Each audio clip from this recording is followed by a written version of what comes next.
In occasione delle festività e della chiusura dell'anno si sono incontrati i membri del PDL locale per lo scambio degli auguri. Vediamo il servizio.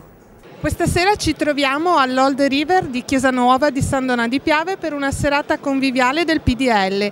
Siamo qui con Giansilvio Contarin, il futuro candidato sindaco del PDL per San Donà di Piave. Sì, il candidato sindaco per i moderati di centrodestra. Io sto portando avanti la mia candidatura sostenuto dal PDL ma anche da un movimento civico che si sta coagulando attorno alla mia figura e che mi sta sostenendo in questa difficile tornata elettorale. Come procede l'attività preelettorale? Siete pronti? Siamo pronti, stiamo scaldando i motori, siamo già partiti, abbiamo aperto la sede elettorale del nostro candidato Giansilvio Contarin.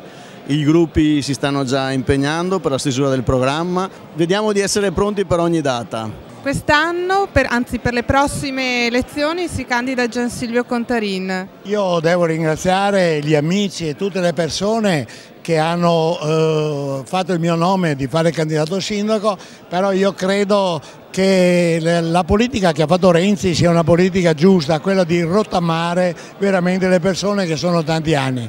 Però sarò in lista, sarò in prima persona e sono quello che mi sono impegnato di più. Vogliamo non parlare di politica, parliamo di Natale. Facciamo gli auguri assieme al pubblico di Cronache Venete. Certamente è la cosa più importante che mi sento veramente di augurare a tutti i telespettatori, che il 2013 sia un anno che porti soddisfazione, che porti gioia, che porti tanta salute e tanta felicità a tutte le persone. È semplice dire buon Natale e buon anno nuovo.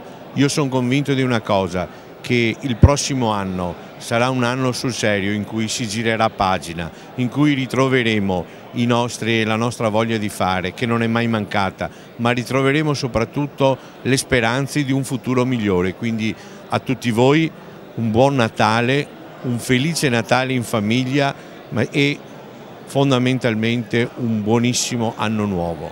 Vogliamo rivolgere un augurio di buon Natale al pubblico di Cronache Venete e ai suoi futuri elettori. L'augurio di cuore è che il prossimo anno sia proprio un anno che porti tante cose positive e tante cose felici e di serenità.